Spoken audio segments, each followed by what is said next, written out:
doing, Charlie? No idea what. Hey, Well, Charlie. we have no team left, that's what happened. Have you met Jason? Have you met Jason? You know, four votes. Four votes. Yeah. This is Jason Mundane. Ward one. Mundane, is that it? Is that how you pronounce that? Yeah.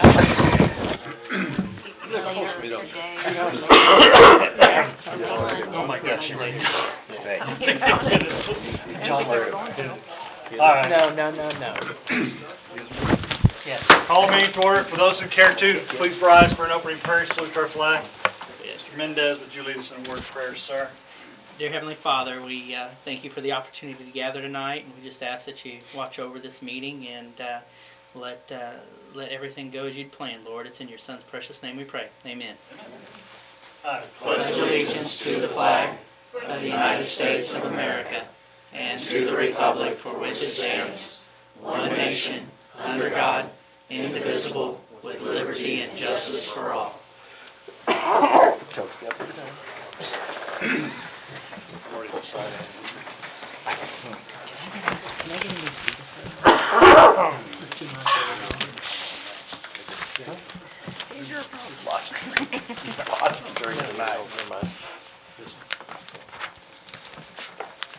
We have one announcement. It's probably the most important announcement of November. John O'Donnell's birthday is the 24th. Happy birthday, Mr. O'Donnell. Happy birthday. Happy Happy birthday. That's tomorrow. Yeah, that's the day. Yeah. HR manager figured out it's tomorrow. Good job. Yeah. Mhm. It usually means treat in City Hall. Is that what that means? A treat in City Hall. Fair enough. Fair enough. Happy birthday, Mr. O'Donnell. Tomorrow. I'd like to open it up now to citizen participation. Anyone wishing to speak to anything not on the agenda, please come forward, state your name, sign in, and give us your best 3 minutes.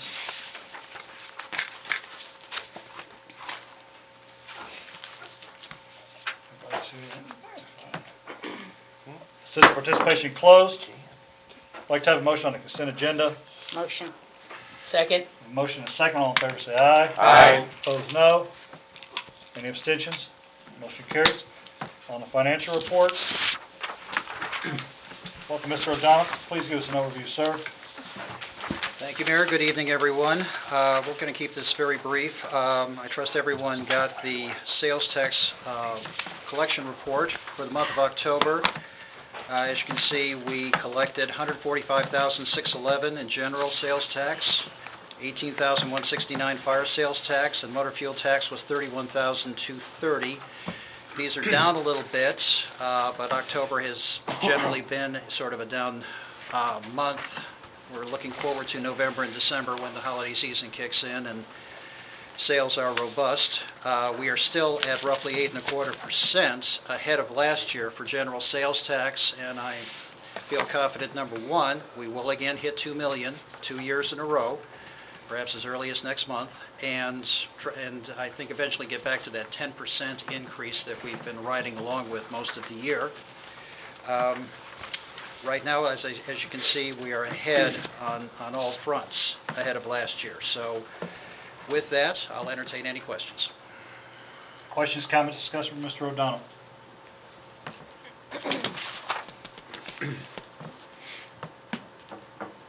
Anything at all? Seeing none, a motion to approve financial report? Motion. Second. Motion is second. All in favor say aye. Aye. Opposed, no. Any abstentions? Motion carries. Thank you, sir. On the report from city, Mr. Krischke, anything? No, sir. Mr. Derrickson? No, sir. All right, fantastic. Welcome, Mr. Keeling. Thank you. What's going on there in the city, sir? Future community events for the remainder of November and on into December. Now through March 11th, the Republic Aquatic Center Early Bird Season Passes are on sale. This amounts to a pretty significant savings, especially if you're a larger type family, but it's $15 off the initial season pass and then $5 off each additional member. So you can purchase those now, a good gift for the holidays all the way through March the 11th. Next Monday is November 30th. We offer our Toddler Open Gym program. That's at 10 a.m. We hold that out of the Republic Activities Building, and no registration is necessary. This coming Wednesday, 2 days from now, is our Schools Out program. We do still have a few spots available. If you want to register for that, come by the community center, but that program is from 7 a.m. to 6 p.m., and that's for grades, for children ages 6 all the way through 12. November 26th and 27th, this Thursday and Friday, city offices will be closed for Thanksgiving. November 30th through December 31st is registration for our Youth Girls Winter Volleyball Program. That's for girls and boys in grades 3 through 8, and the season begins on January 25th. November 30th is the deadline for the Republic Veterans Memorial bricks. Bricks ordered by November 30th will be placed in the memorial in the spring of 2016. Already covered the number 7 there. November 30th through December 31st is registration for our, wait, seems like we've got a doubled up here, I apologize. Covered that one as well. Yeah, go down to 10, we'll be good. Thanks, sir. You're welcome. December 4th. Top agenda. Man, I'm telling you. Week from Friday, looking forward to this. It's our 7th annual reindeer run. We hold that out of J.R. Martin Park beginning at 7 p.m. You can register right now. That is also a benefit to help people helping people. You can take a discount off your race registration fee by bringing a unwrapped toy, and we donate all those to people helping people, and right now our offices are filled with toys, so that's a good thing. Wonderful. The day after that, December 5th is Saturday, Breakfast with Santa program. It's at 8:30 a.m. at the Republic Community Center. No registration is necessary. December 7th, 14th, and 21st, Toddler Open Gym. That's Mondays, and that's once again held at the Republic Activities Building. December 15th is the first day for candidate filing for the mayor and city council members. That will be for the April election. And finally, December 15th is Chat with the Chief, our police chief, at 4 p.m., going to 6 p.m. at Walmart. Fabulous. Thanks, Thank you, sir. sir. Appreciate it. Board Commissions and Committee schedule, Board of Adjustments December 3rd. Capital Improvements has been canceled for November 25th. City Council meeting December 14th and January 11th. Planning and Zoning is December 21st. On to old business. Need a motion to have the second reading of Bill number 15-29. Motion? Second. We have a motion and a second. All in favor say aye. Aye. Opposed, no. Any abstentions? Motion carries. An ordinance of the City Council of the City of Republic, Missouri, approving the sale of a portion, 23.95 acres, of Brookline Park to the City of Springfield, Missouri Board of Public Utilities as a site of a proposed new substation, and to authorize the city administrator to execute the real estate purchase agreement for said transaction. Clerk, have a motion to approve Bill number 15-29. Motion? Second. Motion is second. Mr. Keeling, give us the overview, sir. Thanks, sir. I don't believe Mr. Harder or Mr. Mendez were here last time. Does anybody else need a handout that you got last time? Here. You were there. Of course, there. It only seems that I way. object.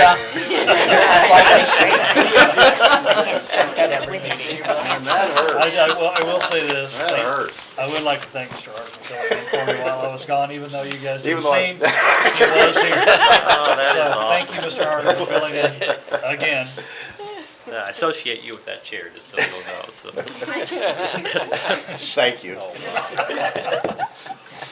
Just kind of as a recap of everything we've gone over in the first meeting, but we were first approached by CEU earlier this summer about a possible land purchase, the land we currently use for Brookline Park, a portion of that land, for the possible location of a substation. Since then, we've been in ongoing negotiations with them and kept, obviously, City Council up to date a couple, 3 times in executive session. Happy to bring this agreement to you tonight. I believe it's a win-win for both sides. Just a brief history of Brookline Park and how that came about. As you know, we consolidated with Brookline in 2006. We started looking for a parcel of property out there as we promised them in part of the agreement that we would bring to them. In 2009, this particular parcel known as Brookline Park today came to us in kind of a 3-way transaction between McLean and Jury. We ultimately ended up buying the property from Jury, the 40-acre parcel at $400,000. We put $100,000 down and budgeted $30,000 a year for the next 10 years at 0% interest to pay it off. To date, we've paid $280,000 towards the purchase. We still owe $120,000 on that land. The CEU proposal is to purchase 23.95 acres of the land. They had the land formally appraised by an independent, what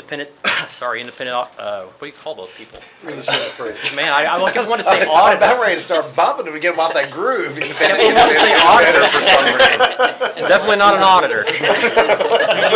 Yeah, thank you. You do want Daniel gone, Yeah, don't you? exactly. Whatever he did a good job.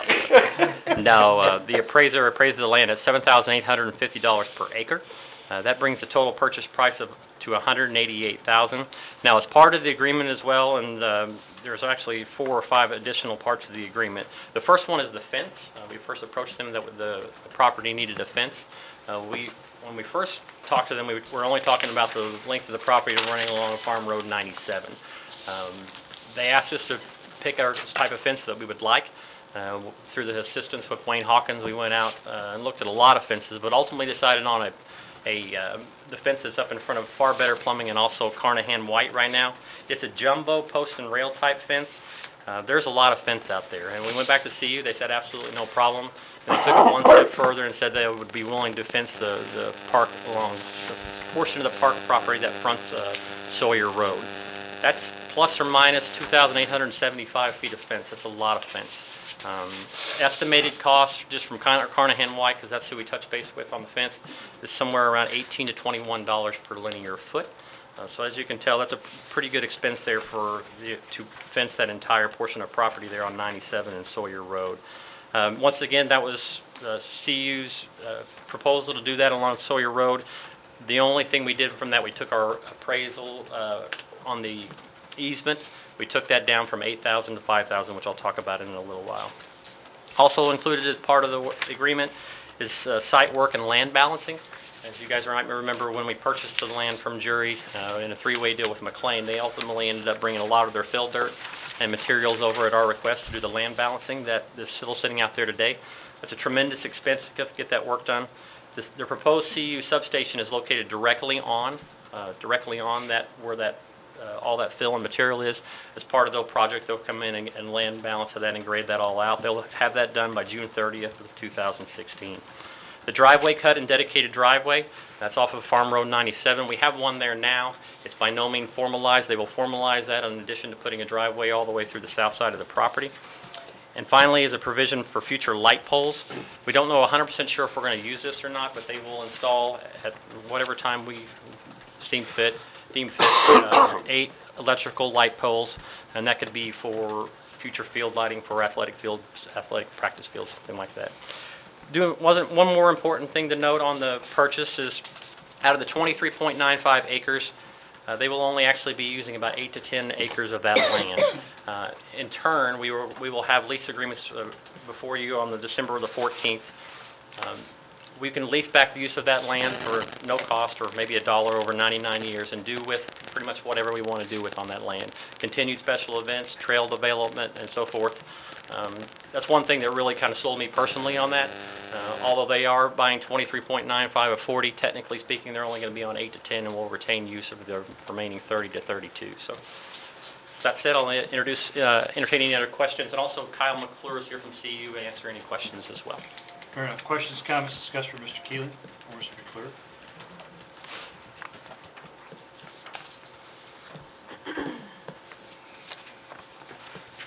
Anything at all?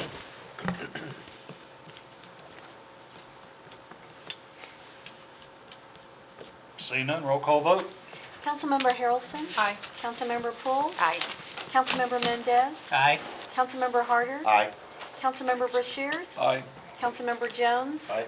Councilmember Wilson? Aye. Councilmember Clinkenbeard? Aye. Motion carries 8 to 0. Thank you very much. Thanks. On the next item, need a motion to have the second reading of bill number 15-30. Motion. A motion and a second. All in favor say aye. Aye. Opposed, no. Any abstentions? Motion carries. An ordinance of the City Council of the City of Republic, Missouri, authorizing the mayor to execute an easement to benefit the City of Springfield, Missouri Board of Public Utilities for utility lines across Brookline Park. Need a motion to have final approval of bill number 15-30. Motion. Second. I have a motion in 2 seconds. Mr. Keeling, give us the overview, sir. This utility easement would be for the remaining portion of our land that fronts Farm Road 97 that they wouldn't be potentially purchasing. As you, I forgot you guys don't have these, but they would essentially be buying the entire south half of the property, and the easement would be located all the way from on the remaining portion of 97 up to Sawyer Road. The compensation for that will be $5,000. As I said earlier, it was originally around $8,000, but we agreed to compromise of $5,000 for the work they were going to do on the fence on Farm Road 97 and Sawyer Road. Thank you, sir. Questions, comments, discussion for Mr. Keeling?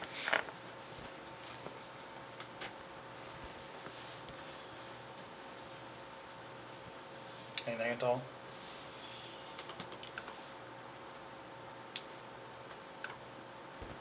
Seeing none, roll call vote. Councilmember Clinkenbeard, Aye. Councilmember Wilson, Aye. Councilmember Jones, Aye. Councilmember Brashears, Aye. Councilmember Harder, Aye. Councilmember Mendez, Aye. Councilmember Poole, Aye. Councilmember Harrelson. Aye. Motion carries 8-0. Thank you very much, Mr. King. Thank you, appreciate it. I would like to thank Kyle McClure and City Utilities while he's here. They've done an absolute tremendous job of working with us and very appreciative for all they've done. We appreciate that, Mr. Yes, Thanks thank for you. coming.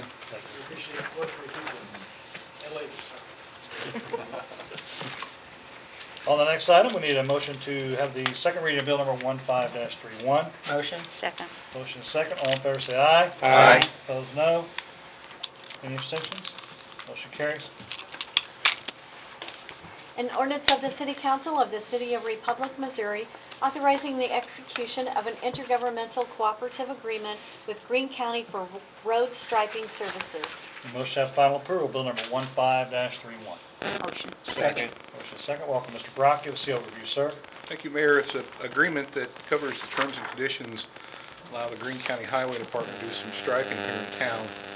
This is extremely beneficial for us. We don't have the equipment to do this type of striping, and we typically see about a 30 to 35% discount below what we would pay were we to bid this out. It's not to say the county isn't compensated for their time and materials and equipment use, but prevailing wage is not applied in there for their staff, and we don't have the administrative time required to put together bid specs and follow that process. So this agreement is specific to striping on Farm Road 156, and would expect to try to utilize the county on this type of work in the future, and they do require a separate agreement for each instance. Fair enough. Questions, comments, discussion for Mr. Brock?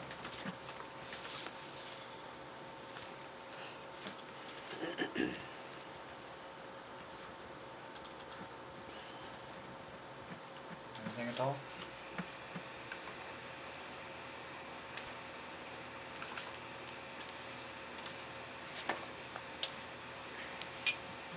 Seeing none, roll call vote. Councilmember Harrelson, Aye. Councilmember Poole, Aye. Councilmember Mendez, Aye. Councilmember Harder, Aye. Councilmember Brashears, Aye. Councilmember Jones, Aye. Councilmember Wilson, Aye. Councilmember Clinkenbeard, Aye. Motion carries 8-0. Thank you, Mr. Brock. On the new business, we'd like to have a motion to have the first reading of bill number 15-32. Motion. Second. A motion and a second. All in favor say aye. Aye. Opposed, no. Any abstentions? Motion carries. An ordinance of the City Council of the City of Republic, Missouri, appropriating from the revenue of the City of Republic, Missouri, expenditures in accordance with the fiscal year 2016 budget of the City of Republic, Missouri, and providing for adjustments thereto. Thank you, Brenda. Mr. Donald, give us the overview, sir. Thank you, Mayor. According to the city charter and according to Missouri revised statutes, the city is required to prepare an annual budget, which is the comprehensive financial plan for the upcoming fiscal year.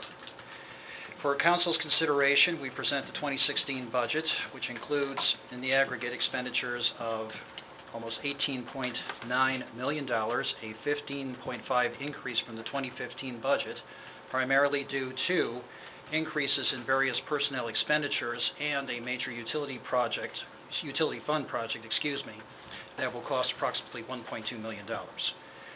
As per the exhibit, you can see the percentages of each fund's expenditures to the total budget, water and sewer being the largest at 38.7, followed by general at 30, parks at 15, streets at 14, and fire sales tax at less than 1%. Capital outlay and debt service comprise approximately 18% each of the budget and are included within each fund. As council will recall, the budget was reviewed extensively, especially on November 2nd and 3rd, at our annual budget meetings, where council had opportunity to question the various department heads with respect to what 2015 results were and what they proposed to do for 2016. If there are additional changes necessary to the budget, these can be done after the first reading tonight and prior to the second reading at the next council meeting.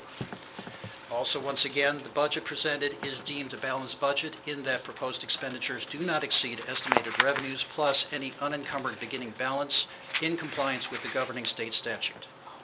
And of course, there is a summary that has been included with the exhibit, what I deem, of course, our scoreboard, so to speak, that details out revenues and expenditures by fund. And so therefore, we are looking for, at the second reading, for passing of the 2016 budget. I await your comments and questions. Questions, comments, discussion from Mr. O'Donnell?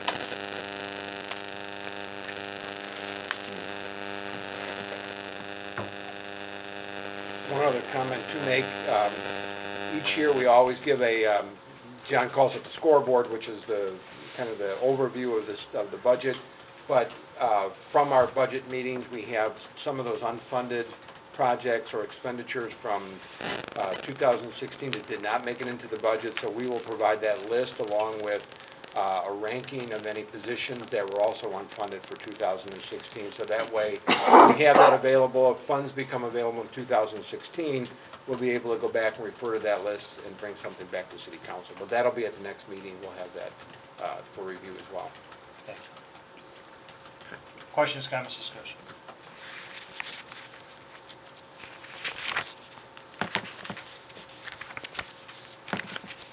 Anything at all? Mr. Harder? But just for public's interest, the major utility fund project totaling $1.2 million, what was that again? I believe that's pump replacements at the lift station at Schuler Creek, and David, you can correct my facts if you wish. That's it. Thank you. Mr. Clinkenberry? What are we estimating or expecting for an increase in sales tax revenue? Are we? We have conservatively estimated a 5% increase.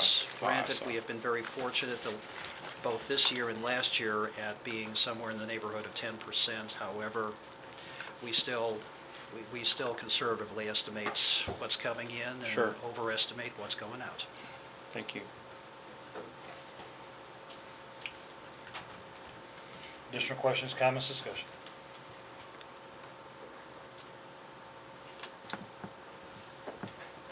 Seeing none, this is a first read. If you have comments, questions, or discussion that you'd like to talk to Mr. O'Donnell about, please contact him or ask at the next meeting. On the next item on the agenda, I'd like to have a motion to have the first reading of bill number 15-33. Motion. Second. A motion and a second. All in favor say aye. Aye. Opposed, no. Any abstentions? Motion carries. An ordinance of the City Council of the City of Republic, Missouri, adopting a job description for the position of Environmental Technician Special Projects Coordinator within the Public Works Department. Thank you, Brenda. Welcome, Mr. Brock. Give us the overview, sir. Thank you, Mayor. This position has been in the planning stages for a couple of years. The primary roles are dealing with the MS4 program. I want to get back to that in just a moment. Our managing our FOGS program, and the special projects portion would be ADA. Just a little background on MS4. In 2010, with the new census, the city fell into a category regulated by the EPA to manage stormwater quality. Municipal storm sewer system, small storm sewer system, MS4. That program is hung up in red tape. The state of Missouri is authorized to manage the program on behalf of the EPA. They are in their own, I want to say fight, but battle to have their own statewide general permit authorized. And our application for the MS4 program was turned in April 2013. Presently, the state's permit is going back on public notice. I think this will be the fourth time. And so for the next 8 to 12 to 15 months, we won't have any obligations under MS4. When it does come up the city's obligations will ramp up slowly over a period of years. And so when the opportunity came up earlier this year to implement the FOGS program, we brought this job description, dusted it off. Recent discussions about ADA presented another opportunity that without the MS4 program, individuals filling this position would have time available to assist the city getting their ADA program up and running. And so as you read through the job description, you'll see the elements are there from the original job description, the FOG program, MS4, some backflow device in the water system, but we don't think there'll be any obligations on MS4 and backflow for the intermediate future. And so we've added on the special projects description or the special projects cast related to ADA. This is a position that we had funding set aside in 2014. We had funding in the 2015 budget, and we've included funding in the 2016 budget to cover this position. Questions, comments, discussion from Mr. Brown? Mr. Harder? If this passes, how quick could you fill this position? And how quick do you think you could fill the position? Excuse me. Currently, we have Jared Kendall interning in that position. We've got really a verbal agreement to carry that intern position through the end of the year, and so I would anticipate advertisement shortly after the first of the year. Of course, that would be open to any applicant. And you've got a job description already set up in the city for that? That is the subject of this agenda item.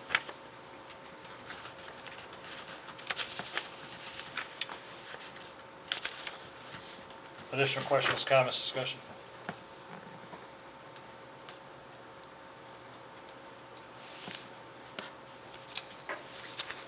Anything at all?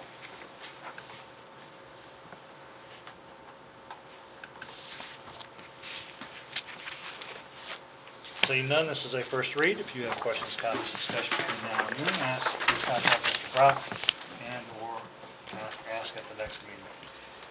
On the next item on the agenda, we'd like to have a motion to have the first reading of Bill number 15-34. Motion. Second. Motion is second. All in favor say aye. Aye. Opposed, no. Any abstentions? Motion carries. An ordinance of the City Council of the City of Republic, Missouri, amending various sections of the city's personnel policy. Welcome, Ms. Heatherly. Please give us the overview. Good evening, Mayor and Council. Myself and Jim have been reviewing the personnel policy, and as we have gone into it, to keep it up to date, there are several adjustments that need to be made, and it hadn't been totally reviewed since 2010. So when we got into it and we see quite a few changes that need to be made, tonight what we're presenting is 13. Some of those are minor, very minor changes, simply correcting the payday from Friday to Thursday. Some of them's correcting spelling. And then early in 2016, we will be bringing you some of the more difficult, maybe more changes to the other policies. So we have reviewed these with staff, and we've had input back and forth on the changes. So these are the 13 minor ones that we felt we could go ahead and bring that would be fairly simple. The first one being a change to employee evaluation date to July 1st. As you recall, when we implemented the step and grade, we moved everyone to a annual evaluation of July 1. Every full-time employee in the city, we all get evaluated on the same day. It's all processed on the same day. Everybody goes through the process at the same time. It was on an annual anniversary date from when they were hired, so we were continually doing evaluations and trying to keep up with when their anniversary date was and when their review should be done and their raise should go in, and this kind of makes it easier. Everybody goes through the process at the same time. All the raises go in at the same time. The second one is just simply changing the payroll day from Thursday to match the actual practice. The book says Friday, we actually get paid on Thursday, so let's make it Thursday in the book. Section 5, we're correcting a word. It says promoted and should be demoted. That's a big one. That's a Good big catch. I'm telling you, you start reading these things, you'd be surprised what you catch. Glad that wasn't an application error right off the bat. Yeah, that's pretty nice. Yeah. That could be detrimental. I think it reads well, it's promoted, doesn't it? Yeah, it does, it reads well. Congratulations, need a motion. In section 7, we, on the tobacco usage, we did add e-cigarettes. They were not allowed. Section 7, addition of driver's license to CDL requirements. And if you want to ask questions, you're going through these, you can. I'll look them up. We added on the work comp, probably this is one of the more bigger changes of the minor, we are addition of a safety committee and investigation of workers' compensation claims. This is upon the recommendation of our work comp carrier and broker, with our work comp experience, that when we have work comp claims, we now have an investigative committee to investigate the claim and see if it's an actual claim, to go through, and it'll be a group of peers to be made up, and that will be set. They will actually come in, I believe, Jim, right, and help us set up this committee. Yes. Correct. They've sent documents already on how to structure the committee and how to go about investigating when there is a workers' comp claim. So between our broker and our carrier both, they've been pretty responsive to what we've been asking them to do. So we'll implement that right after the first of the year. How does that work on confidentiality? Having an in-house committee on a claim? On a work comp claim? Yeah. Well, it's just more so of the accident. We're not going to be entitled to any Okay. of the Okay. information, because what we're going to do is investigate the claim, how it happened. Are there procedures we could do to keep it from happening? What safety precautions do we need to put in place? It's not going to be anything that pertains to the employee's personal information that goes to the work comp carrier. Thank you. Okay. On section 10, we changed the distance air miles for emergency personnel to simply match their job descriptions. I believe it said 20 air miles, and now 20, it's and now it's 12. 12, although, and Go ahead. I was just going to jump in, Yeah, I don't know if you remember, this one, we're actually going to ask for an amendment, and we can do that at next week's, or next council meeting agenda. It says in its entirety, all emergency employees of the fire, police, and emergency management departments, and employees in other departments who are compensated for being on call after normal duty work hours. That would be some of our public works staffing in police in water and wastewater in particular. This does not apply to them. This really applies just to our emergency personnel, being police, fire, and Lynn in emergency management. So we're going to ask for a portion of that to be stricken at the next meeting, and I'll have that outlined so we know what that is. I have a question on that before we move on. We're dropping from 20 to 12 miles. Are there people that are going to be in that 8-mile radius that are going to be affected? We checked, right? And In fire Dwayne- and police, there is not. Dwayne's Police. probably not here Dwayne's tonight, not is he? here. I know there's not in fire. I don't Right, believe and there police is. there, I believe we're okay. We'll have to double check that again. Are we going to but grandfather that person in, or are we going to make them sell their house and move into the 12-mile radius? If there is one, then we'd have to address that. But let's first find out if we do have someone within that Can 20 you mile. find out before the next meeting? Oh, yeah, for us? yeah. Okay. We'll find that out. But I don't believe so. Dwayne's kind of the guru when it comes He to keeps track of it, who's honestly. living where and are they within the radius, and this has actually been what's on job descriptions, so it's really, we've had two different Gotcha. Just policies, and now we're We're just just cleaning consolidating it it. up. But we'll double check that. It would be just bad if we I'll say just to make eliminated sure. somebody. The next one in section 11 was the addition of departmental scheduling language, and that is on types of leave and request policy. Just asking that request for leave be scheduled in 48 hours, or if it's military leave, that you schedule it as soon as possible. don't come in tomorrow and say I'm gonna be gone 3 weeks on military leave. That kind of puts us in a bind. We'd like to know as soon as possible. As well on that one, it's changing the annual conversion of sick leave hours to vacation hours from 24 to 40. Now, an explanation of this one is if an employee uses less than 40 hours of sick time a year, currently they're allowed to convert 24 hours of sick time to vacation time. We're simply asking to make it even. If they use less than 40, allow them to convert 40. And with the addition, they have to have room to convert that 40. So if they're maxed out on their vacation hours, we don't have room to move it, then it's going to have to stay back in sick time. Okay, so with the understanding that they have room to move that 40 hours over. And we, on that particular one, Angela tracks the uses of sick leave, you know, of course, for everyone. And I think in general, we probably have a little higher use of sick leave than we probably should have. And it could just mean that we have run into a bad year or whatever. But this maybe gives people a little more incentive to not use as much sick time if you can convert that over to a 5 year. So try and, you know, to tweak it a little bit to try to help people add more to their vacation time and try to get a little less usage of our sick leave.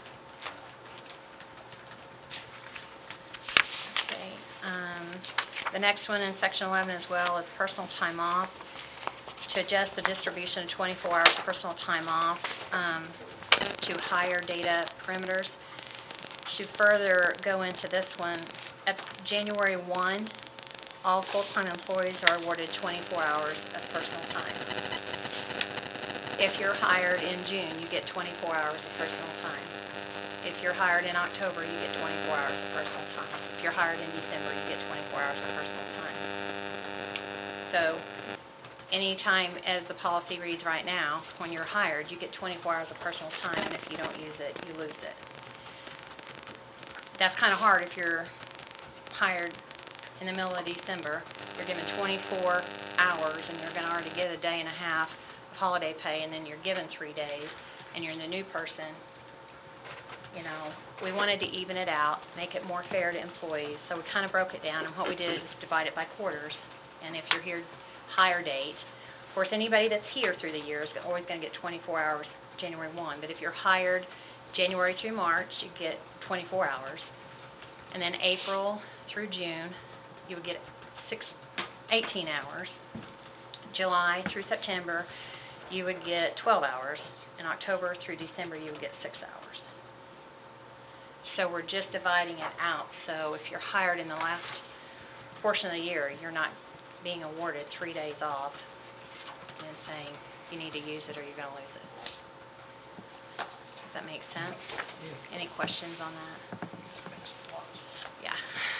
And you can take those hours hourly, or do you have to take them in 8-hour increments? Any time off you take has to be in a no less than 1 hour increment. Okay.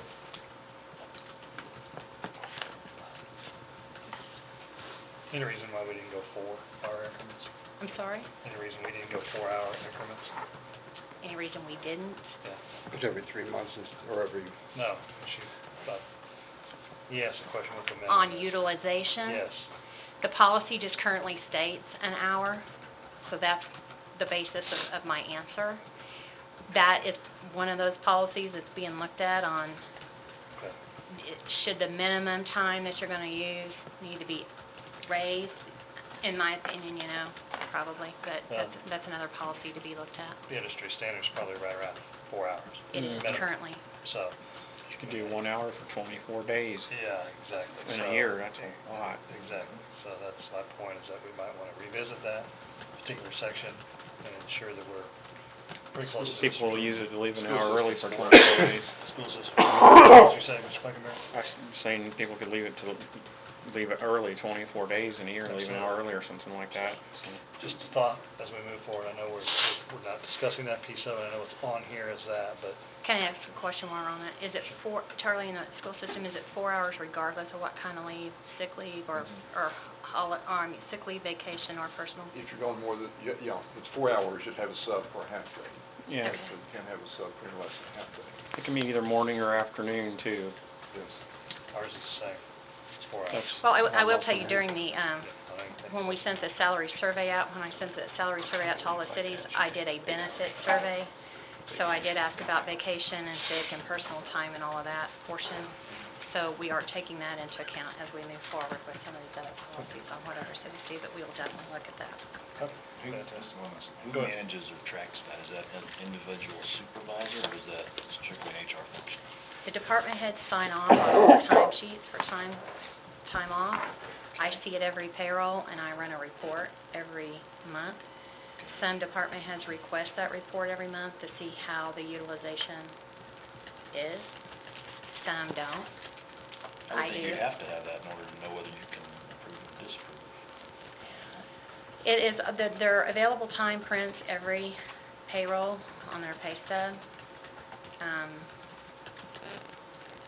The available hours, you know, so most of them aren't taking unpaid time. Yeah, most people watch their own. Very And close. they track that every payroll, and if there's a mistake or a question, Angela gets the phone calls. Believe me, I will, or... Yeah, but if there's ever a question, Angela's not saying, many times, probably most times, it comes back to Angela, because she's the one that tracks all of the usage of it, and in return, if she sees something out of the ordinary, then even if somebody doesn't ask for the report, she gives it to them and makes them aware that we may have an issue coming up with people's vacation time or what have you. Mr. Clickenberry, go ahead. Back to the 1 hour versus 4 hours, and a lot of employers, I'm not sure how it is here, but are the supervisors, department heads pretty flexible on, say, an employee has to work an extra half an hour a couple of days in a week to let them go an hour early later in the week to make up for it, or they come in early and work, that type of thing? Does that happen? That does happen. That's how you usually buy your... There is some flex time if it's an hour, you know, if you need to leave an hour early today, okay, you can either take a half lunch tomorrow, or, you know, we've got some that can do that, and some positions, that availability just isn't there. I Sure. mean, it depends on the position, but our supervisors are very good to work with the staff and trying, and some staff quite frequently have the time, and they just say, I want to take the hour. Well, that's why I'm back to the 1 hour versus 4, is usually there's other ways to buy an hour if you need to leave an hour early to, you know, go pick someone up or get to a dentist or something like that.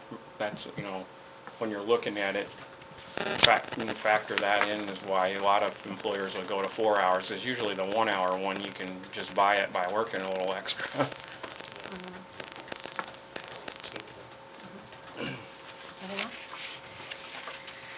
Okay, again, on section 11, military leave, addition of departmental scheduling language.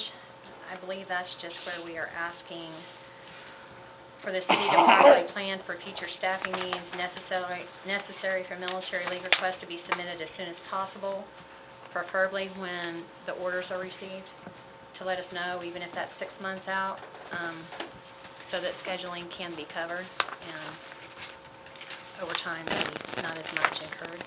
So we're just asking for advance notice on that as we can. Unpaid leave of absence. The language should be changed to address requests for unpaid leaves of absence.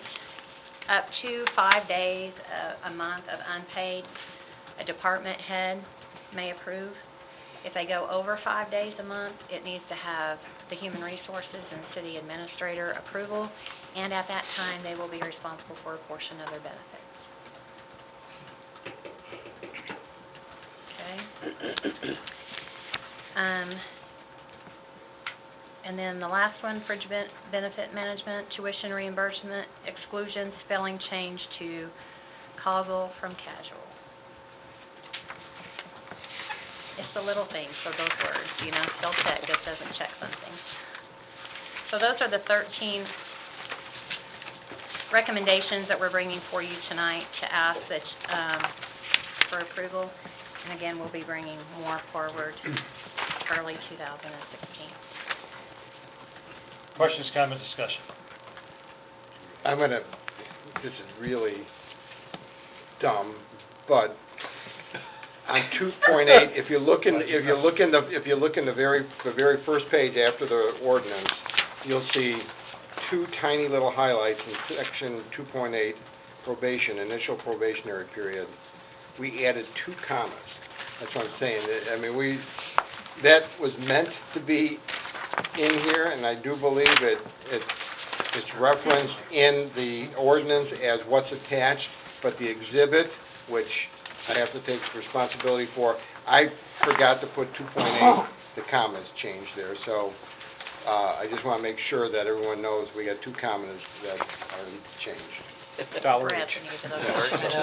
Right. Any questions, comments, discussion on proposed changes, including the 2 commas?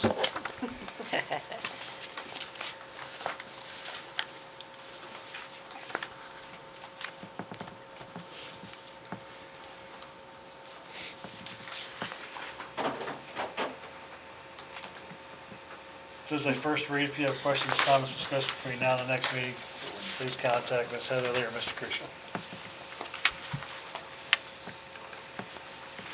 Thank you very much. On to the next item. Yes. You're still up. Still up. On to other business, resolution number 15-R-73, a resolution of the City Council of the City of Republic, Missouri, authorizing the city administrator to enter into an agreement with United Healthcare for employee health insurance and MetLife for dental insurance for 2016. Would like to have a motion? Motion. Second. A motion and a second. Give us the overview, Ms. Evelyn. Thank you. Okay, Coventry is our current provider of our medical and health insurance for the city employees. That policy was for a 1-year period. That policy will end December 31st, 2015. Coventry has provided us with health and medical insurance for the years 2014 and 15. Prior to that, we had Cigna. Both of those providers are with the Mercy Network. Health claims for 2015 were well in excess of 100%. They removed a major claim for us, and with that, it brought it down to a 98.2 loss ratio, which is still very high. And we had that was a significant claim exposure, and they removed it. And that did affect our renewal rate for 2016. We did ask our broker, Jamie from Barker Phillips Jackson, to go out to bid and get us some comparable rates. Coventry has been bought by Aetna, so Aetna was the one that quoted, gave us a comparable plan. It wasn't exactly the plan we had. And when I say comparable, there were changes in deductibles, out-of-pocket expense, and that was an increase of 6.7%. So we went to market and came back with United Healthcare. That is both a Mercy and Cox affiliated network. They will be able to retain their doctors in Mercy with ongoing treatments, and if they choose to see a Cox provider, they can do that as well without incurring an out-of-network cost. The United Healthcare plan offers rates which would result in a 1.4% increase for the PPO coverage versus a 5.5% rate increase with a comparable plan design. Okay. We attached the benefit summary. There is a decrease in fee for emergency room visits on this plan, which is good. We hope nobody goes emergency room, but it is a good benefit. And then the similar office visit copays, urgent care copays, and prescription tiers with lower copays for prescription. Again, the employees will be offered the opportunity to participate in health savings account plans, a $5,000 deductible and a $2,600 deductible, as well as the PPO, so they will have 3 options to choose from. I will state that we did see a significant increase of employees going to the health savings account plan last year, so we did pick up some traction there on that. And again, the employees that go onto the health savings account plan will get the difference in premium put into the health savings account, just like they did in 2015. The difference from the PPO plan to the HSA, the city puts in their health savings account. So we're proposing that we go with United Healthcare for health. MetLife is the current provider for dental insurance. The renewal rate for MetLife dental plan increased 7%. The rate increase is within acceptable limits in comparison to the plan. We're going to continue with MetLife. We've not had any complaints, and we've had a good run with them so far, so we're gonna recommend that we stay with MetLife. We are still coming in under budget. As far as budgetary, we budgeted for 10% increase. With these increases, we're still within the budget, and nothing would have to be adjusted. Questions, comments, discussion, Ms. Heather? Mr. Clickenbeard? First a comment, as an employer before and just knowing things across the state, United Healthcare is considered a Cadillac product and may help us on recruitment. So I think my question's not going to be because I wouldn't want United Healthcare, but my question is, in the past we've never wanted to switch from a St. John's to a Cox carrier because we've been on St. John's for a long time, and there's a lot of people who have gone that way. I know this particular product allows an employee to go to either side, but that dilemma won't start using this product. That dilemma will start in a year or two if you need to make the decision to move away from United Healthcare or they stop providing it to both sides. Then you're in a position where no matter who you choose, you're going to have some people that are going to lose their doctors. Was that considered in this choice? It's always considered in the choice that we do.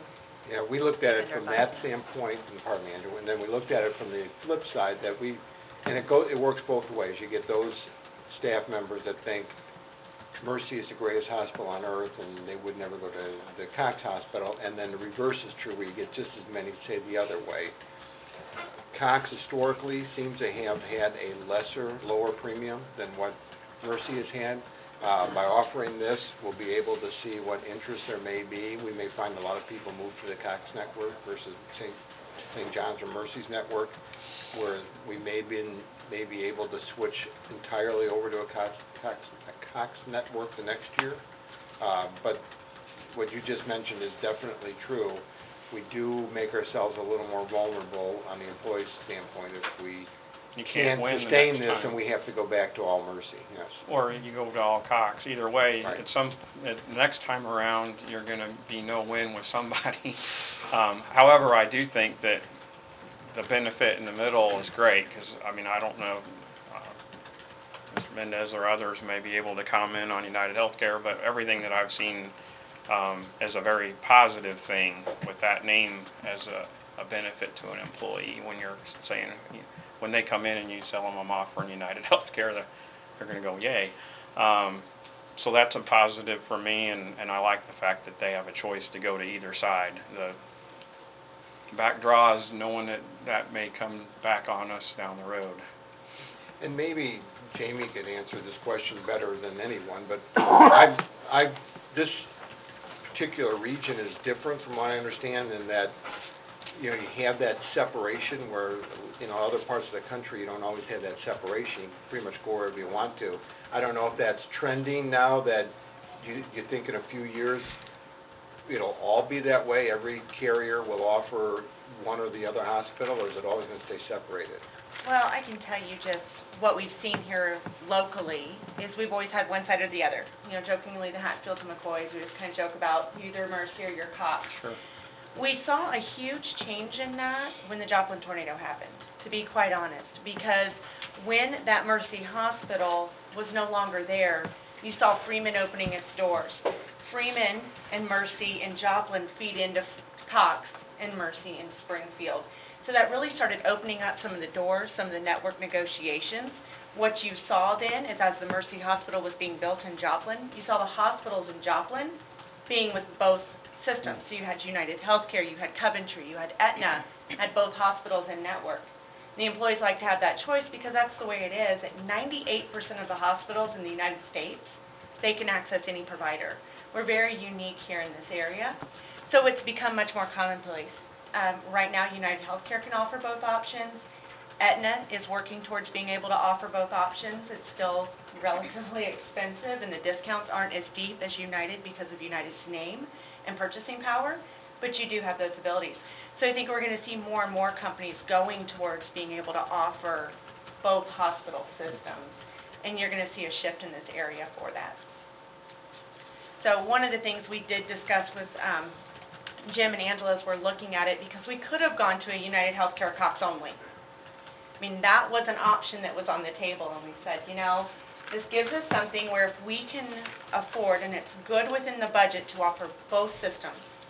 And then we do employee education meetings like we did last year, where we tell them, get your claims costs down. It's going to cost you less to go to Cox. Here are some things that it's going to help you with keeping the cost low on the plan so we can continue to offer both networks.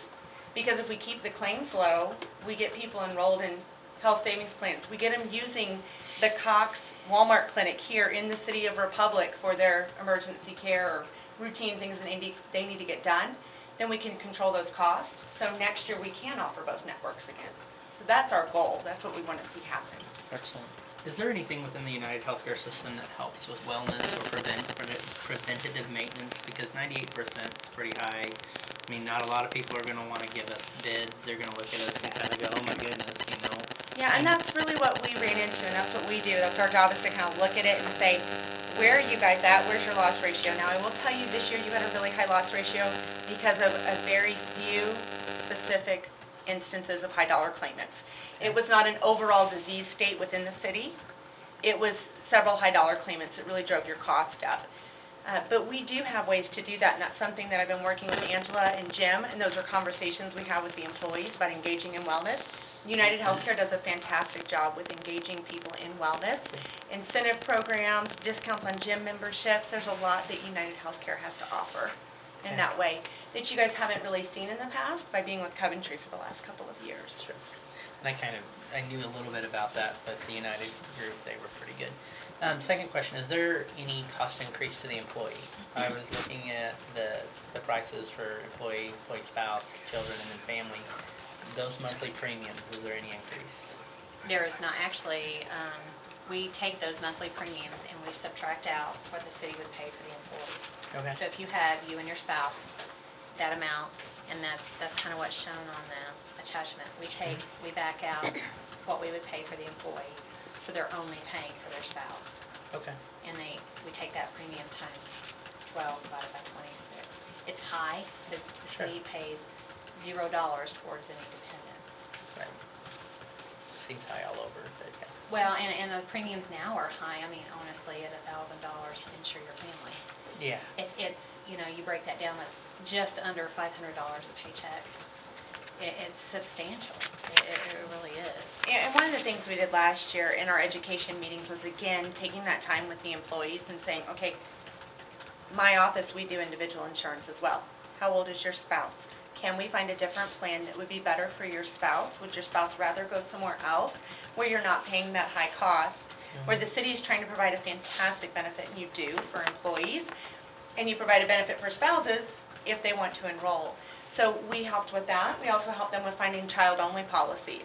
It's a great example. Myself and Angela both, we have our children on child-only policies. We don't have them on through our employer because of the cost to insure a child through a traditional group health plan. We're used to doing the same thing, because it cuts down costs quite a bit. So we do that. That's one of the things that, Angela and I really worked on last year, was having employee meetings. And last year they were mandatory, and they came to each of those employee meetings, and we talked about those things. We really dug into the benefit that they get from the city and some different options for them as well. Pleasure, go ahead. I'm glad you mentioned the child-only plans. That is a good option if employees are going to be listening. One other thing I wanted to ask about was, I believe it was last year, I may be getting my ears mixed up, but I think it was last year where we added the teledoc, and it was like a $4 a fee per employee. I assume that will go away with this? It will not. It will stay in place. It's going to stay in place, and I haven't heard of any reports since that happened. How is the use of that, and how do you feel that leads into our loss ratio and things? Well, the utilization for Teladoc has gone up. And of course, that is a word of mouth thing. That was new. We started it at the beginning of 2014. Quite honestly, some employees just forget it's out there. Sure. We give them the information. I give them the information, explain it to them when they're hired, if they're a new hire. And there's so much you get when you're a new hire that you forget what you have. We do cover that at open enrollment at every year, at every meeting. We do talk about it through the year. We have gained a lot of traction with employees using it. It's word of mouth of, somebody comes through and they know they got a science infection. Hey, have you called Teladoc? That's the first thing I ask, because you don't just have to call them, you can email them. you can email them and they'll call you in 5 or 10 minutes. So I do feel the utilization has gone up and it has helped. It is just going to take us just a little bit more time to really get employees used to that it's out there and what a good benefit that it is. Does that just go through the St. John's doctor side, or is that going to be available through Cox if you're with Cox too? Or is it It's completely It's independent. completely independent, okay. And it's nationwide. Now, you can't use it in the state of Arkansas. Arkansas does not allow telemedicine, but most of the other states do. And so even if you're traveling, you could call and say, hi, I'm in Michigan for the weekend, and I need a prescription, I've got a sinus infection, and you can go to your local pharmacy. So I thought this was an add-on to our St. John's service, so this is completely independent. However, they do interact with the medical records back and forth to your provider, correct? Yes, they will send, after you have a visit, as long as you've completed your medical history online and given them the name of your provider, they will send a copy of the transcript of your appointment to your provider to go into your medical record with your doctor. Excellent. And is the increase on that, or is it the same? How does that fit into the budget? Still $4, and that's what we budgeted. Excellent. And we haven't seen an increase with them since we enrolled. Started. Yep. Excellent. Thank you very much. And the benefit on that, Jeff, just to refresh your memory, it's not just for the employee, it's for the employee and anyone Right. that's dependent in their home. Sure. So even if their spouse and children are not insured on our health plan, they are covered under Teladoc. And It's they a can call fantastic and deal. use that benefit. It is, and we really encourage it, especially with the HSA utilization. Because, you don't pay a copay when you go to the doctor's office, you pay the cost of the visit. So your first line of defense should really be Teladoc, and we educate them on that. So we educate them on Teladoc, and then now to have the ability to say, go to the Walmart clinic. That's just a fantastic option that we're going to be able to give them, especially that you have one here in the city. Sure. It's great, you guys are very thorough. Additional questions, comments, discussion? Thanks for all your guys' work. Anything at all?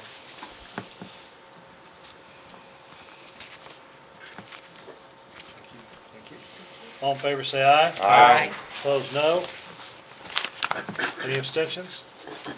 Motion carries. Thank you very much. On to the next item. Resolution number 15-R-74, resolution of the City Council of the City of Republic, Missouri, awarding a proposal for global navigation surveying equipment and authorizing the purchase thereof. I'd like to have a motion. Motion. Second. Motion second. Walter, field review, sir. Thank you, Mayor. Included in our 2015 budget was $13,000 in funds to add to our land surveying equipment. We're requesting to purchase some survey-grade GPS equipment. This would supplement our optical equipment. Might have heard of the term a total station or a theodolite. Like a lot of other industries, surveying is, the technology is moving that industry forward.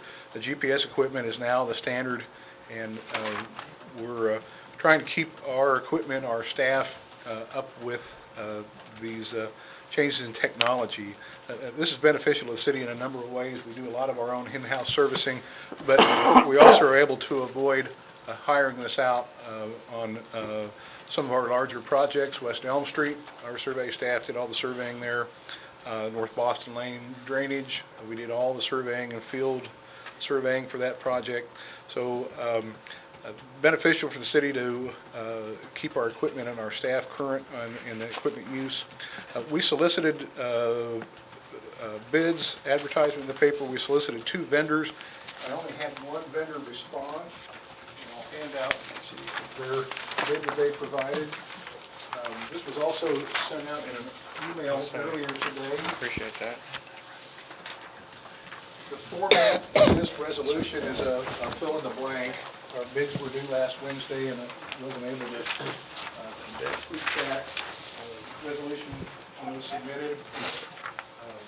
So with our single vendor, we do feel that is an excellent price for the equipment, is Ozark, and now I've given away all my copies, so Dan, come on. Go ahead, I'll share it. Ozark Laser, and their bid was $12,260, and so we would ask for that resolution to be modified to award the bid to that firm.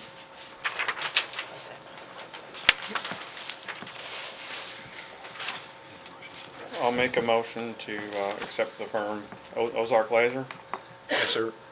And we also need a price in there to add. Can I add the price? Was it? $12,260. I'll add the $12,260 to my motion. All right, I have a motion to add Ozark Laser at a price of $12,260. Do I have a second? I'll second it. I have a second. All in favor of the motion, say aye. Aye. Opposed, no. Any abstentions? Motion carries. Continue on, Mr. Brock. Anything else? No, thank you, Mayor. Perfect.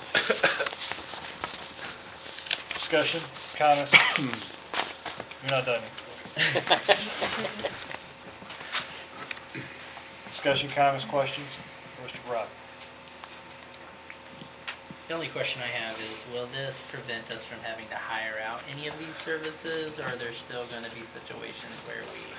There will still be situations where it would be best to hire that out, and we've got a couple of those kind of in the works.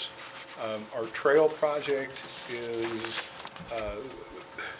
one that we're going to bid out to an outside construction firm, and so when you add not only survey work but also construction staking, we don't want to get involved where there might be an error in the construction staking or the construction. So in those type of projects where we're bidding out the actual work, we'll probably avoid doing the survey work. Our large road project that we've got coming up would be another example where the scale is probably beyond our... We have one staff member, and we've cross-trained a couple of our construction inspectors to help him out. So larger scale projects are also probably beyond us. Okay, thank you.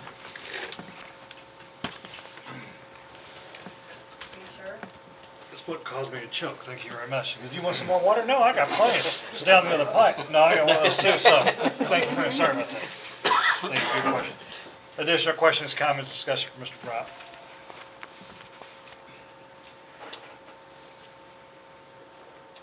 Seeing none, all in favor say aye. Aye. Opposed, no. Any abstentions? Motion carries. Thank you, Mr. Thank you, Thank Mayor. you very much. Resolution number 15-R-75, a resolution of the City Council of the City of Republic, Missouri, authorizing the city administrator to execute an engagement letter with Spencer Fane LLC for preliminary legal services for economic development grants and/or financing. Would like to have a motion? Motion. Second. A motion and a second. Mr. Christian, give us the overview, sir, since Ms. Knopfler is not available tonight. Gail had family matters she had to attend to, but Joe Bednarz is here, and I'm going to ask him to step up because he'll be able to fill in some of the blanks on this. For the last 6 months, as the exhibit says, we've been working with a developer and Drury University to start developing more of their property. It would be the front property, the eastern property from where the McLean development would be. There's a number of interested users for industrial property in the area. We really do have a lack of space currently in Republic. So this particular developer is looking to work with Drury to develop the property. Biggest concern and question is how do we get the infrastructure into the project? It's very costly to bring the water, sewer. The roadway costs are quite high. Potential for an additional stoplight there at Sawyer Road and NMM. More costs associated than the developer or Drury would be able to absorb in developing the property. So we looked at other ways to try to bridge that gap, and there's all the different community development districts, neighborhood development districts, TIFs, and Joe knows them all. And one of the things that, through Gail's research through Joe, was to find that there potentially could be available community development block grants. So much so that they could actually fund a good majority of the infrastructure needs for that project. In order to go down that route and make the application and be successful, you need to have the experts to be able to do that. Spencer Fane and Joe Bednarz, they do this all the time. They're very familiar with the people in Jeff City along with the process. So this engagement letter is for us and the developers in Drury to bring Joe and Spencer Fane on board to help us walk us through that project, and I hope I explained that about right. Yeah, and of course, so we're not just asking for open-ended because it is expensive to make sure we work through the process. There's no doubt about it. In this particular resolution, we did put a cap on there of 5,000 before we have to come back to city council and give you an update, of course, and tell you where we are and what we're doing. And did I explain it properly? Yes. You know, the challenge in all of these development projects, and what we try to do at Spencer Fane is represent the municipalities or counties as an investor, not as an ATM, and to make sure that everybody's interests are aligned so that everybody has a benefit and that the city sees a real positive return on revenues, always the goal. When you work with the state, oftentimes their first answer is no, second answer is no. And so we try to look at things in matching up the agenda of no matter who the governor is, everybody wants economic development. Every community wants economic development, so part of our job is to align everybody's interests, all the partners to go forward to the state and present the project as a positive project, not only for the local community, but for the state as well, and look for creative ways to help fund that. And so sometimes you knock on the first door and you actually find a different route, but that's, I think, in talking to Jim and Gail, want to retain me to help explore that and figure out the best way to reduce the cost of the City of Republic in pursuing this development project. And, of course, the cap, absolutely, and as I work with other cities, we do hourly, we do flat fee. It really, project by project, is a great approach to it so that you all have the confidence that you're getting what you pay for and that you trust my services. Because if our interests aren't aligned, there's not much point in having that agreement. You have to trust us. And the project, just to give you a scope of the project, it is, all things considered, it would be, it's a range, but more likely an average of 2.5 million will be the total cost to do all the road infrastructure, water, sewer, potential moving of a lift station and stoplight. So there's some larger costs that go along with this.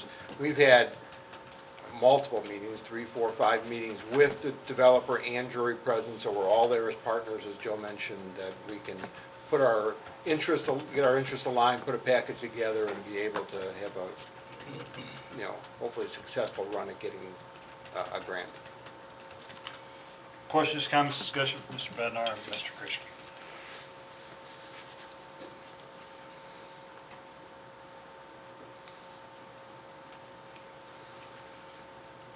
Anything at all?